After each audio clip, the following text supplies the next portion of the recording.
graça e a paz do nosso Senhor e Salvador Jesus Cristo seja com toda a igreja. Louvado seja, irmãos, o nome do Senhor, que mais uma vez nos traz a sua casa para glorificá-lo. E nesse momento, para ouvirmos a sua palavra. Vamos ouvir o Senhor.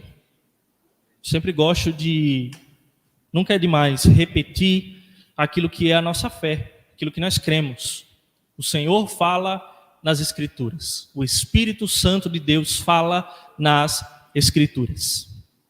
Qualquer outro meio, nós não aceitamos. Aceitamos o único meio que Deus se revela, que é por meio da sua santa palavra. É aqui que nós conhecemos a sua vontade soberana. É aqui que conhecemos os seus mandamentos, as suas ordenanças, a sua vontade. Conhecemos o seu amor e a sua misericórdia. Por isso devemos nos aproximar com reverência, com o nosso coração contrito diante das Escrituras. Vamos abrir, irmãos, mais uma vez, na primeira carta do apóstolo Pedro, capítulo 1, a partir do verso 13. Nós vamos estar lendo, os irmãos acompanhem a leitura aí nas suas Bíblias. Logo após, nós estaremos orando mais uma vez. A palavra do nosso Deus nos diz: por isso, cingindo o vosso entendimento, sede sóbrios e esperai inteiramente na graça que vos está sendo trazida na revelação de Jesus Cristo. Como filhos da obediência, não vos amoldeis às paixões que tinhais anteriormente na vossa ignorância. Pelo contrário, segundo é santo aquele que vos chamou, tornai-vos santos também vós mesmos, em todo o vosso procedimento, porque escrito está: sede santos, porque eu sou santo. Ora, se invocais como Pai aquele que sem acepção de pessoas julga segundo as obras de cada um, portai-vos com temor durante o tempo da vossa peregrinação, sabendo que não foi mediante coisas corruptíveis, como prata ou ouro, que fostes resgatados do vosso fútil procedimento, que vossos pais vos legaram, mas pelo precioso sangue, como de cordeiro sem defeito e sem mácula, o sangue de Cristo, conhecido com efeito antes da fundação do mundo, porém manifestado no fim dos tempos, por amor de vós, que por meio dele tendes fé em Deus, o qual o ressuscitou dentre os mortos e lhe deu glória, de sorte que a vossa fé e esperança estejam em Deus. Vamos orar mais uma vez, mas mantenham aí as suas Bíblias abertas. Senhor, nosso Deus, nosso Pai soberano, nós agora há pouco, ó Deus, declarávamos, cantávamos, que nós viemos aqui para adorar ao Senhor exclusivamente. Muito mais do que isso, nós existimos para glorificar ao Teu nome. E de modo muito mais especial, no dia do Senhor, em que o Senhor nos convoca para juntos, publicamente, de modo solene, cultuar ao Senhor. Nesse momento, nós queremos, ó Pai, nesse momento central da nossa liturgia, do nosso culto e da nossa adoração a Deus, ao Senhor, queremos rogar ao Teu Espírito que fale conosco. Queremos rogar, ó Deus, a iluminação do Teu Espírito para que possamos compreender corretamente a Tua palavra. E que, aprendendo e entendendo a Tua palavra, ó Deus, sejamos edificados no Senhor. Sejamos exortados, corrigidos, que recebamos do Senhor força por meio das Escrituras, que o Senhor nos alimente, ó Pai, pois confiamos plenamente em Tua palavra. Não confiamos em palavras de sabedoria humana, em eloquência, mas confiamos na Tua palavra de modo simples, a Tua palavra, ó Deus, que é profunda. Por isso, rogamos ao Senhor, Deus, que nos faça fiéis, tanto no proclamar, quanto no ouvir a Tua palavra e receber a Tua palavra com fé.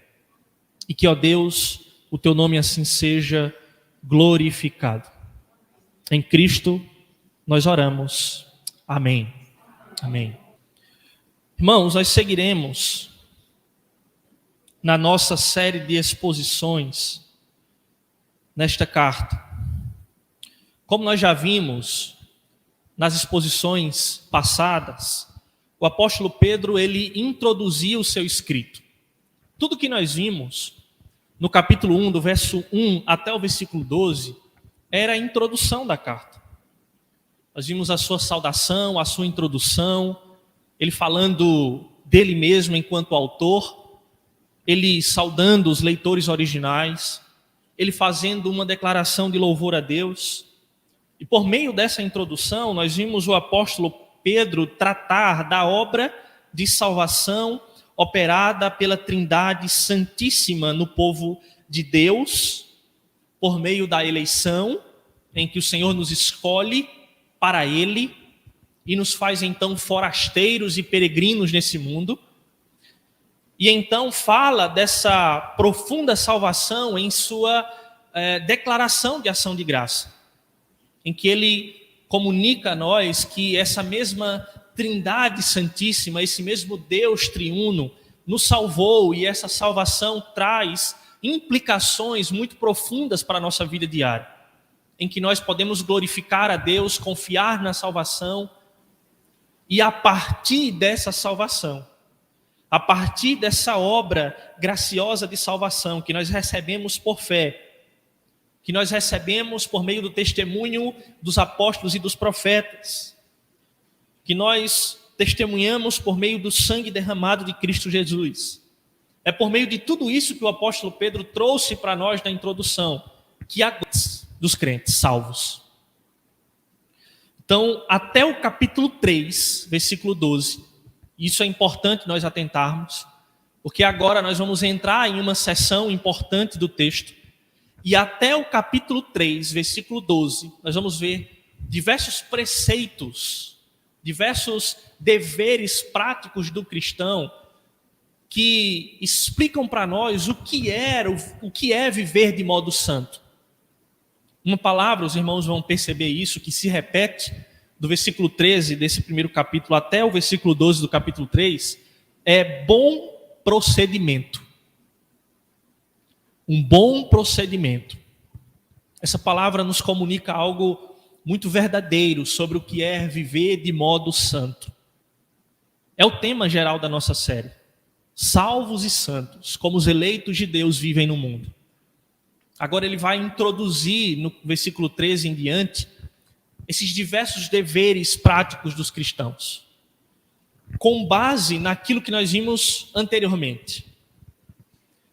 É então que nós vemos no versículo 13 ele dizer por isso, e nós sabemos, é uma regra muito simples que nós conhecemos, a gramatical. Que se o texto está dizendo por isso, então ele está ligando essa sessão à sessão passada, a todo o fundamento da nossa salvação, da nossa eleição em Cristo, do sacrifício de Cristo e da salvação que nos alcança. Por isso, então, vocês agora vão viver dessa maneira.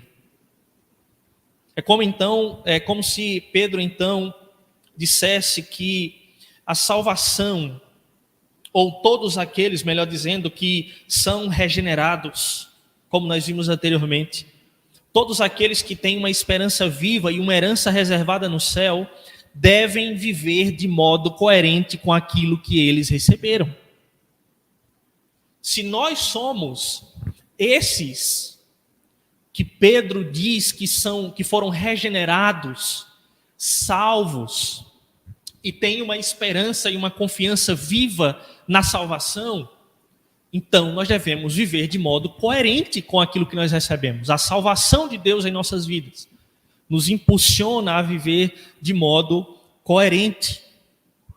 O por isso aqui, irmãos, mais uma vez, repetindo, ligando essa sessão à sessão passada, diz para nós, como um comentário das Escrituras nos diz, que somente é possível desafiar pessoas para uma conduta consagrada se elas já renasceram antes. Contudo, se elas não renasceram, se elas não foram regeneradas e salvas, decorre deste fato a obrigatoriedade de uma nova configuração de vida, essa nova configuração de vida que nós recebemos por meio da obra da salvação. Quem alcançou a fé, atente para isso, para o comentarista, quem alcançou a fé precisa ser impreterivelmente instruído para também viver uma vida que corresponda à fé. Veja que nós vimos sobre a fé na sessão passada. Nós temos a fé fortalecida e confirmada por meio das provações. Fé essa que o fim dela, o objetivo dela é a salvação da nossa alma. Ou seja, precisamos viver uma vida que corresponda a essa fé. Ainda, irmãos, a nível de introdução, além de atentar para essa expressão por isso, que liga essas verdades àquilo que nós estamos vendo agora, a partir desse texto, o apóstolo Pedro ele usa uma expressão interessante no verso 13. Cingindo o vosso entendimento. O que significa isso? Poderíamos, de uma maneira clara, traduzir como estando com a nossa mente preparada. A expressão aqui, cingir, irmãos, ela aparece algumas vezes no Novo Testamento.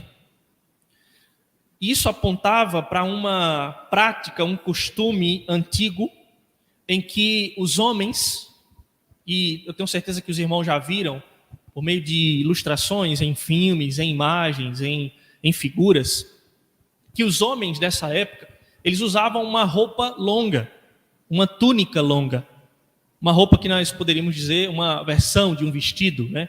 Ou seja, uma roupa que ia até os pés. Essa era a roupa da cultura. E então cingir era pegar essa roupa longa e prender no cinto. Prender a parte de baixo da roupa no cinto, para que eles pudessem trabalhar, para que eles pudessem fazer o trabalho diário de um modo mais rápido. Ou quando eles tinham que entrar em uma batalha, ou quando eles tinham que caminhar durante um longo tempo.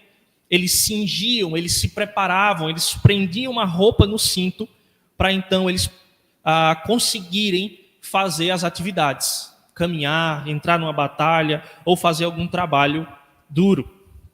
Ou seja, Pedro estaria dizendo, irmãos, para os leitores e para nós, que vamos olhar para esses preceitos práticos, que nós precisamos nos manter concentrados, por isso a palavra aí, sóbrio.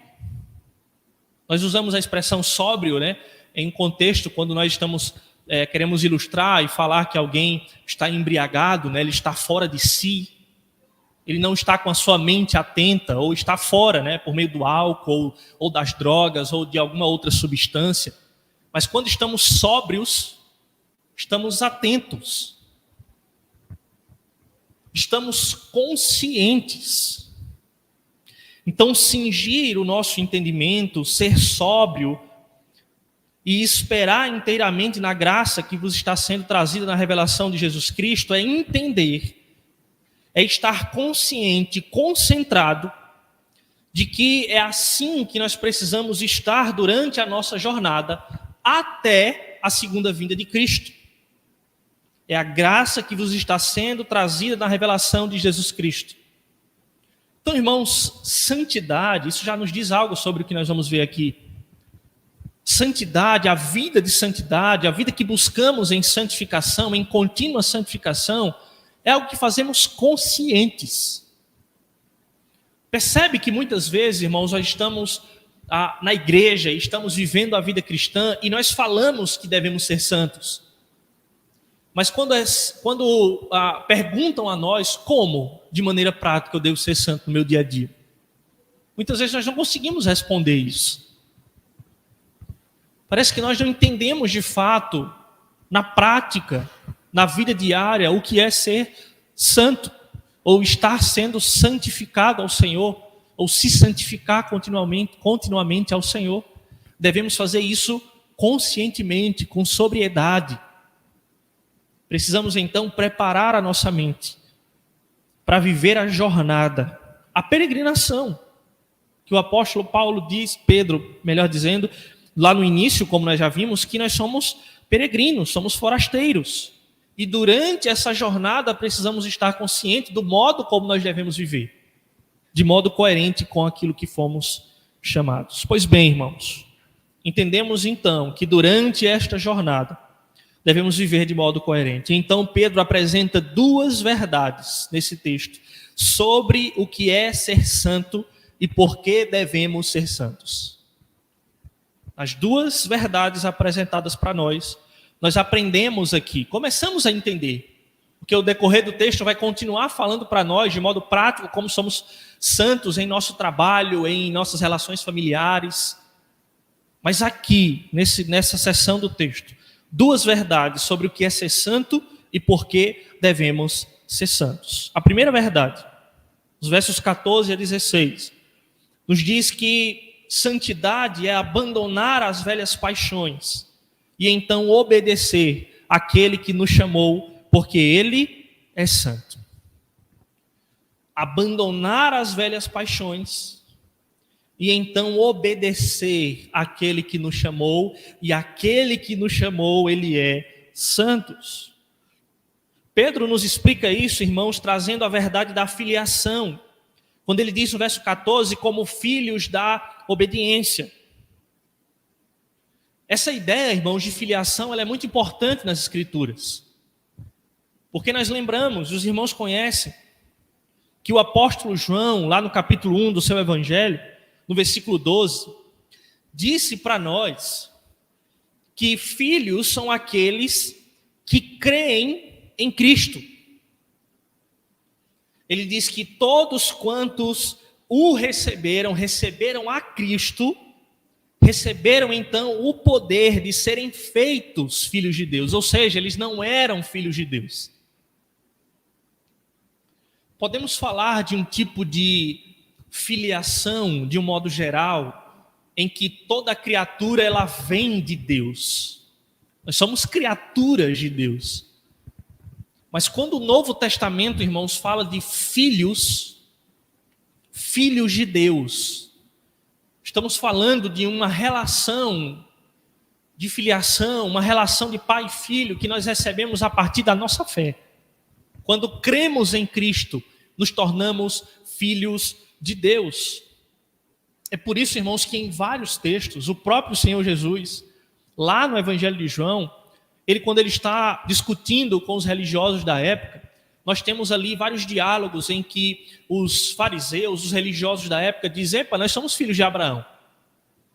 Epa, nós somos filhos de Deus. Nós temos um pai, não somos órfãos.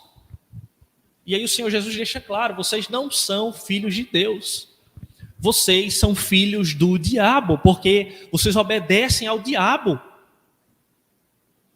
João, o mesmo João, vai falar sobre essa filiação também na sua primeira epístola. Quando fala que os filhos de Deus, eles obedecem a Deus, eles servem a Deus, mas os que mentem, os que vivem pecando, não são filhos de Deus, mas são filhos do diabo, porque ele é o pai da mentira. Então não existe, irmãos, quando falamos de filiação, não existe um meio termo, em que pessoas dizem: eu sou filho de Deus, mas estão distantes de Deus. Não creem em Cristo, não são salvos e regenerados. A Bíblia não dá margem para esse meio termo. Ou você é filho da ira, ou você é filho da obediência. O texto diz: como filhos da obediência, ou seja, vocês que foram salvos. Vocês que foram salvos agora são filhos, e filhos que conhecem o Pai, e filhos que obedecem ao Pai, porque tem uma relação de paternidade, de filiação com Deus. Então Deus nos ama, e como um Pai amoroso, Ele nos responde. Veja como a oração do Pai Nosso nos diz isso. Como o próprio evangelista também diz que nós podemos orar a Deus como Pai, porque Ele é o Pai que sabe dar coisas boas aos seus filhos. Os homens maus não sabem dar coisas boas aos seus filhos, ele diz, o evangelista. Quanto mais Deus dará o Espírito Santo a todos aqueles que lhe pedirem. Então recebemos esse amor de Deus porque somos filhos, e somos filhos porque fomos amados por Deus. Quem não é filho da obediência, então é filho da ira, como Paulo diz em Efésios 2. E o filho da ira faz o quê?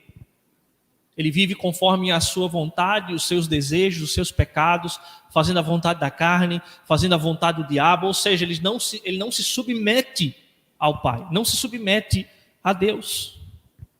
Então essa é uma verdade muito profunda. Começamos com a verdade da filiação. Então, se nós somos filhos, então o texto diz: sejamos obedientes. E aí Pedro diz, no versículo 14: não vos amoldeis às paixões que tinhais anteriormente na vossa ignorância. Pelo contrário, segundo é santo aquele que vos chamou, tornai-vos santos também vós mesmos em todo o vosso procedimento. Eu vou destacar toda vez, como eu disse, a repetição do apóstolo Pedro em procedimento. O bom proceder do crente aponta para a santificação. Então veja, irmãos, o texto diz: não vos amoldeis. O que é isso? Tomar um molde, uma forma. Talvez aqui todos já tenham visto, e há várias versões, né, de brinquedos infantis, em que você coloca um tipo de massa em um molde, e aí você faz com aquela massa, ou com aquela, enfim, tem umas gosminhas, né, tem uns nomezinhos. E aí aquele brinquedo de criança, você coloca ali em um molde, você quer uma estrela, você quer uma bola, você quer um guarda-chuva, você quer um chapéu. Então você está moldando aquela massa. Então, o que o texto está dizendo é que nós não devemos ter a forma do modo de viver que nós tínhamos anteriormente quando éramos ignorantes. Não existe sermos salvos e vivermos da mesma maneira como vivíamos antes de sermos salvos e antes de conhecer o Senhor. Então não tome a forma, né? É semelhante àquilo que o apóstolo Paulo diz, é um texto também muito conhecido, Romanos 12, 2, em que ele usa uma outra expressão para dizer a mesma coisa: não vos conformeis com este século. A ideia aqui, irmãos, não é aquela ideia conformar, né, de sentar e estar conformado, não é isso. É também tomar a forma do mundo. Porque se santidade é ser separado de um local e de um estilo de vida, então nós temos que tomar outra forma. Nós temos agora um outro padrão, um outro molde para viver. O molde do Senhor, a forma do Senhor de viver, e não a minha forma. E não a forma do mundo, e não a forma do século, deste século. Cheio de pecado, cheio de maldade, cheio de violência, cheio de imoralidade sexual. Não temos mais esse molde, esse estilo de vida. Então ele diz: não vos amoldeis, não tenham a forma. Não se tornem parecidos com aquilo que vocês eram antes. Veja, Pedro está evocando: olha, vocês na ignorância podiam viver assim. Era natural que vocês vivessem uma vida de pecado. Mas agora não. Por quê? Porque nós recebemos um chamado. E quem foi que nos chamou? Quem é, irmãos, que o texto diz que nos chamou? Deus, que é santo. Pelo contrário, segundo é santo aquele que vos chamou, tornai-vos santos também vós mesmos em todo o vosso procedimento, porque escrito está: sede santos, porque eu sou santo. Então veja, eu não pareço mais com as paixões e o estilo de vida que eu tinha antes. Agora eu me pareço com o meu Deus. Aquilo que é a vontade de Deus, aquilo que é o amor de Deus, que é um padrão para mim. Agora esse é o meu alvo. É assim que eu devo viver. O texto, irmãos, que é usado aqui, que é citado por Pedro, é um texto lá de Levítico. E eu gostaria que os irmãos abrissem o texto de Levítico, capítulo 11, verso 44 a 45. O texto que Pedro cita aí.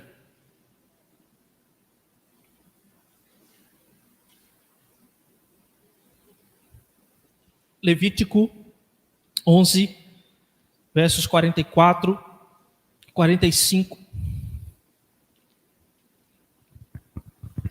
Ele diz assim: eu sou o Senhor vosso Deus. Portanto, vós vos consagrareis e sereis santos, porque eu sou santo.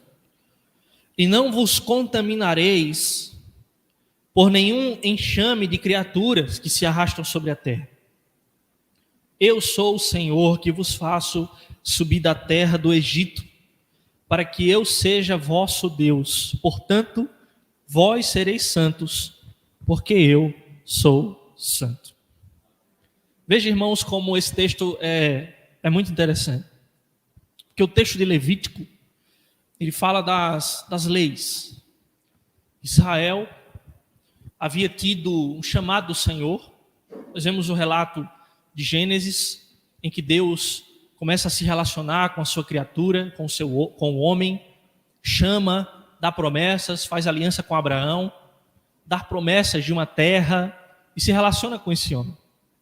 Mas depois de muito tempo, o Israel, aquele povo chamado por Deus, viveu no Egito como escravos. Os egípcios esqueceram da fama de José, esqueceram que os israelitas estavam ali vivendo e era permitido que eles vivessem entre eles. Começaram a escravizar os israelitas. Os hebreus, ainda. Não havia nação de Israel. Deus levanta então Moisés, nós sabemos a história, Moisés liberta o seu povo, e é por isso que o texto diz aqui, eu vos tirei. Nós lemos aqui no Decálogo, em Êxodo capítulo 20. Nós lemos aqui na liturgia. No Decálogo, em que Deus dá as suas leis ali, resumidamente, a sua lei moral a Moisés, ele diz, eu sou o Senhor teu Deus que te tirei da casa do Egito, da casa da servidão. Agora, vivam e coloquem em prática em suas vidas a minha lei, os meus mandamentos. É assim que vocês vão se santificar. E aí o texto de Levítico fala das leis, dos preceitos, do modo como o povo ia adorar. Então, irmãos, santidade no livro de Levítico é cultuar a Deus como Deus queria que ele fosse cultuado. É não estar misturando os serviços de Deus, os sacrifícios de Deus com serviços pagãos. Era não se alimentar do modo com que as pessoas, os povos pagãos da época se alimentavam. Então, o povo, aquela nação ali que estava nascendo, deveria ser uma luz para aqueles povos, vivendo de modo diferente. O testemunho que Israel tinha que dar diante das nações pagãs era muito forte. O Senhor lembra sempre a eles, olha, vocês precisam ser diferentes das nações pagãs. Os povos que desejassem adorar a Deus precisavam vir a Israel, se tornar hebreu, se tornar judeu e adorar a Deus.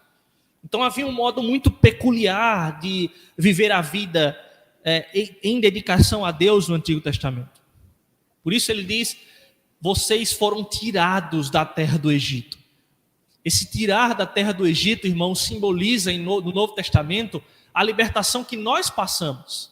Nós também fomos tirados de um cativeiro, não do Egito, mas da escravidão do pecado.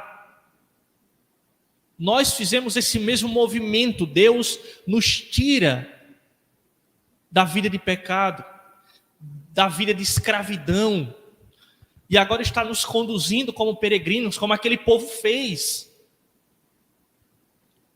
ouvindo as promessas de uma terra prometida. Nós também vivemos isso. Somos peregrinos, forasteiros, sendo conduzidos por aquele que nos chamou.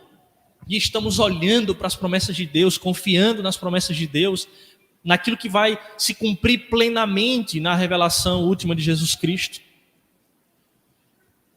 Então ele diz, não se contaminem, porque eu sou o Senhor, fui eu que salvei vocês, eu tirei vocês do Egito, agora sejam santos, ou seja, me obedeçam, viva de um modo ou do modo que eu requero. Ser santo, então, irmãos, é ser separado por Deus para pertencer a Ele.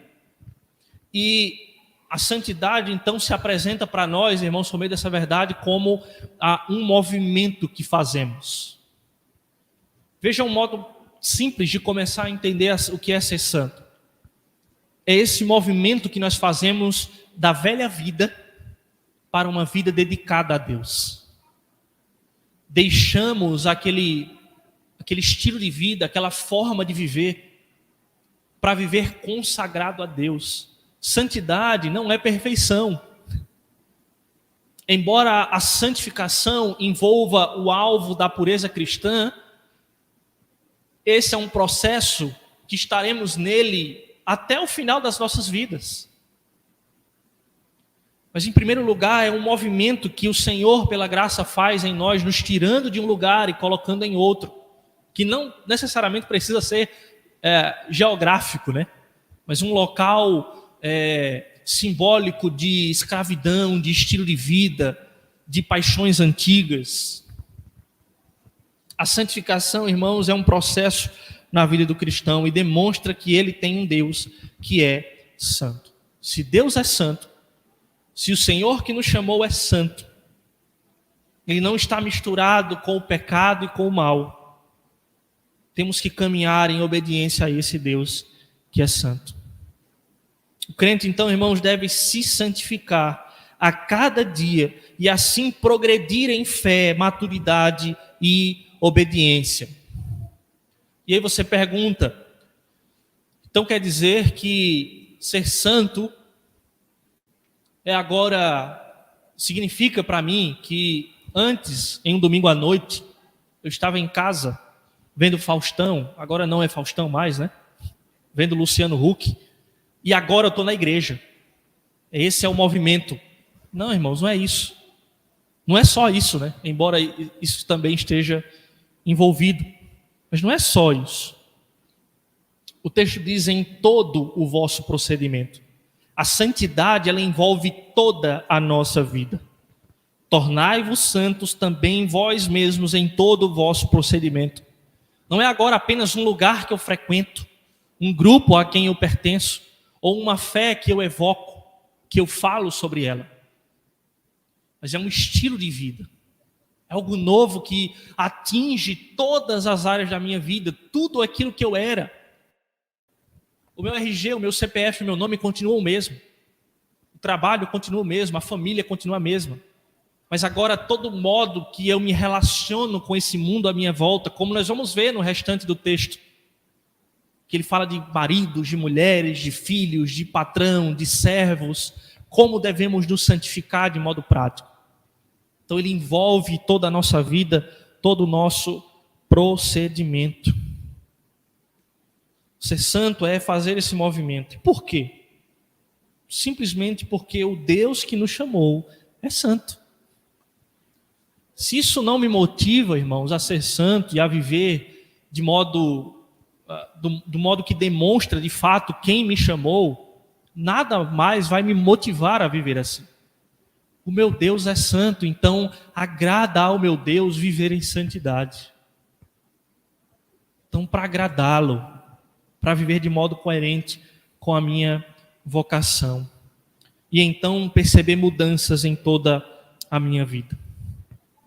Além disso, irmãos, a segunda verdade que o apóstolo Pedro nos ensina sobre o que é ser santo e como ser santo, além dessa verdade que nós vimos, de que a santidade é um movimento das paixões mundanas a viver de um modo obediente ao Deus que nos chamou, o texto nos diz também que santidade é temer ao Senhor diante do que Ele é e do alto preço pago para nosso resgate, ou por nosso resgate. Santidade é temer ao Senhor diante do que Ele é e diante do alto preço pago por nosso resgate. Veja aqui no texto, mais uma vez, a lógica da filiação, ela continua. O verso 17 diz: ora, se invocais como Pai aquele que, sem acepção de pessoas. Então, veja aqui mais uma vez a ideia da filiação. Vocês são filhos da obediência. Se vocês invocam a Deus como Pai, então ele diz, olha, ele vai apresentar mais uma consequência disso.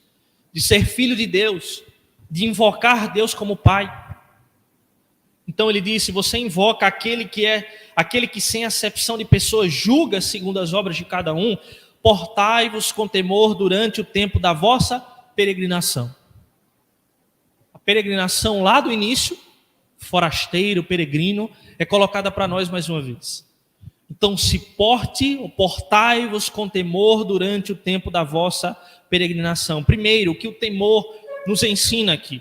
Temor é reconhecer quem Deus é. O Senhor é o justo, juiz, aquele que julga justamente, retamente, segundo as obras de cada um. Muitas vezes, irmãos, as pregações de nossos dias têm falado muito, eu acredito que alguém falou, não sei se foi o presbítero Alex hoje pela manhã, que Deus é amor, e Deus é amor. A Bíblia diz isso, Deus é amor. A Bíblia diz muito mais do que Deus ama. Deus é amor. Mas a Bíblia diz que também Deus é um justo juiz. E há um problema em excluir um atributo de Deus. Em excluir uma característica que faz parte do caráter de Deus, um atributo. Se nós negociarmos um atributo de Deus, não temos mais o Deus da Bíblia. Ele é justo juiz.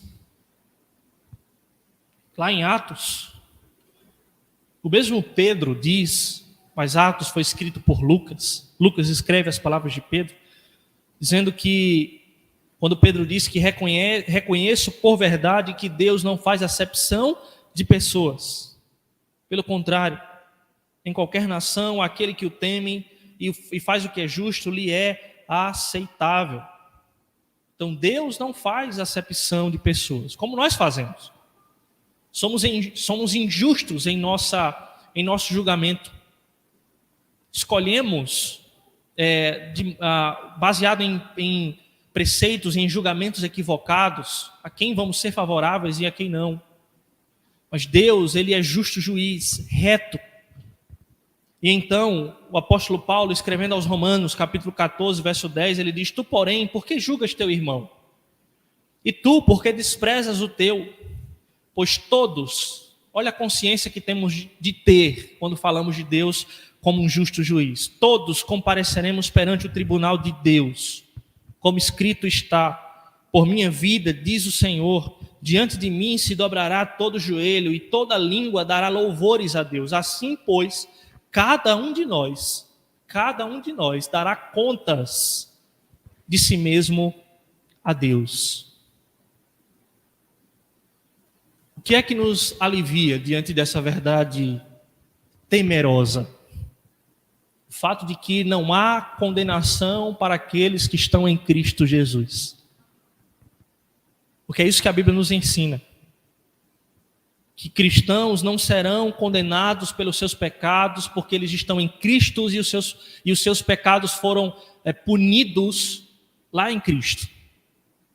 E nós confiamos em Cristo para sermos salvos. Mas embora, irmãos, a Bíblia diga isso, e nos conforta saber que aqueles que estão em Cristo, que têm fé, que são membros do seu corpo pela graça, mediante a fé, não há mais condenação sobre eles.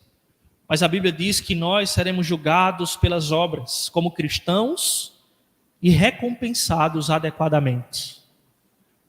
Apocalipse diz que no dia do juízo final, vão ser abertos livros. E em um livro estará escrita nossas obras. E então o justo juiz julgará. Biblicamente, irmãos, esse julgamento é para derramar níveis de recompensa, que nós chamamos de galardão, e também níveis de juízo. Porque para alguns haverá maior rigor. Deus é justo juiz. Isso, irmãos, nos faz temer. O próprio Jesus diz: não tema a homens, porque os homens, o máximo que os homens podem fazer é destruir o seu corpo. O Senhor Jesus diz: tema aquele que, além de destruir o corpo, pode jogar a alma, lançar a alma no inferno. Por isso, irmãos, temer não é um medo servil que nos paralisa. Porque o temor envolve reconhecer a misericórdia de Deus. Temor de Deus é uma reverência profunda diante da verdade de que Deus poderia nos lançar no inferno, todos nós, Todos nós éramos merecedores do inferno. Mas o Senhor, então, nos salva, nos dá vida, quando estávamos mortos e caminhando para a condenação eterna. Então isso gera esse temor, essa reverência diante desse Deus. O que Pedro nos coloca aqui, irmãos, que nos ajuda a entender esse temor que nós devemos ter, que faz parte da santificação, nós devemos entender o valor do preço que foi pago para que nós saíssemos dessa condição de merecedores da ira. O que foi pago? Qual foi o preço de resgate para nos tirar dessa condição maldita? O texto nos diz: sabendo que não foi mediante coisas corruptíveis como prata ou ouro que fostes resgatados do vosso fútil procedimento que vossos pais vos legaram, mas pelo precioso sangue, como de cordeiro sem defeito e sem mácula, o sangue de Cristo, conhecido com efeito antes da fundação do mundo, porém manifestado no fim dos tempos, por amor de vós. A pergunta é, irmãos, o que foi pago pelo meu resgate dessa condição? O que me livra do justo juiz me condenar eternamente? Qual é o fruto e a ferramenta da misericórdia de Deus? É o seu próprio Filho, o sangue do Cordeiro perfeito, sem defeito e sem mácula. Não foi um preço corruptível, não foi dinheiro, não foi ouro, não foi prata. Podemos imaginar o maior bem que se pode dar a outro nessa vida. O sangue de Cristo é muito mais precioso e valioso do que qualquer uma dessas coisas. Riquezas, reinos, poder. Não foi mediante coisa corruptível que você foi comprado, tirado desse fútil procedimento. Olha só, irmãos. Em nossos dias, nós temos uma maldita pregação, ou malditas pregações, que fazem com que as pessoas questionem Deus, dizendo que há injustiça em Deus. Porque Ele resgatou alguns e outros não. Todos estávamos como merecedores da ira de Deus. E o Senhor amou, e nos amou alguns e salvou alguns. E manifesta a sua justiça em todos os outros, já caídos, merecedores da ira por seu próprio pecado e por seu próprio procedimento maldito. Então, irmãos, o nosso procedimento era fútil. Como podemos cobrar alguma coisa de Deus? Procedimento fútil, carnal, maldito que nós vivíamos anteriormente. Ele nos resgatou pelo precioso sangue de Cristo. Agora, irmãos, faça um exercício. Faça um exercício diário, todas as vezes que você estiver diante da tentação, do mal, de uma vida medíocre. Feche os olhos e imagine o Cordeiro sem mácula, o Filho de Deus, sendo pregado numa cruz, derramando o seu sangue para lhe tirar do fútil procedimento da sua vida, para agora você viver de modo medíocre?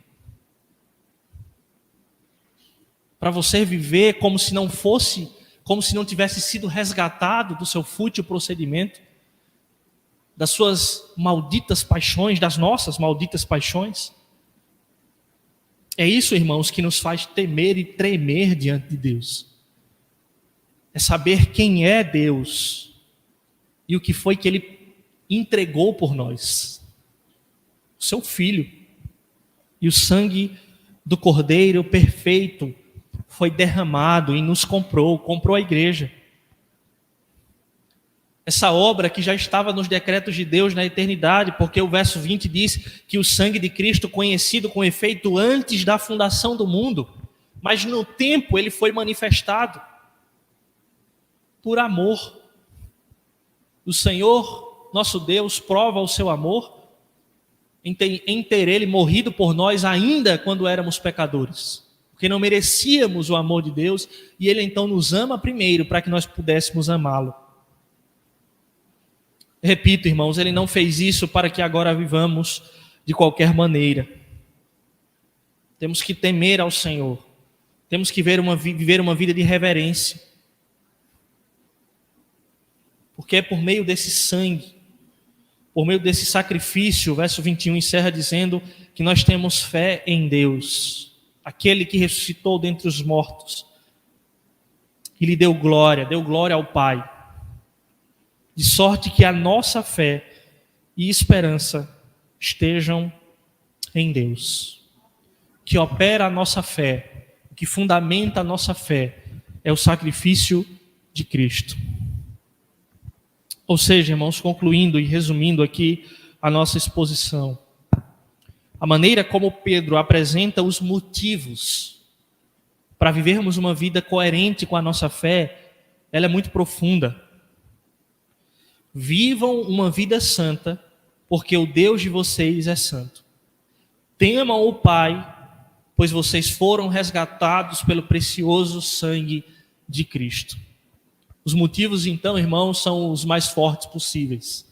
Não há motivação maior. Não existem motivos mais fortes que nos devem viver ou nos fazer viver uma vida que agrade o nosso Deus. Que o Senhor, pela sua santa misericórdia, nos ajude a viver de modo santo, como nosso Deus é santo. Amém.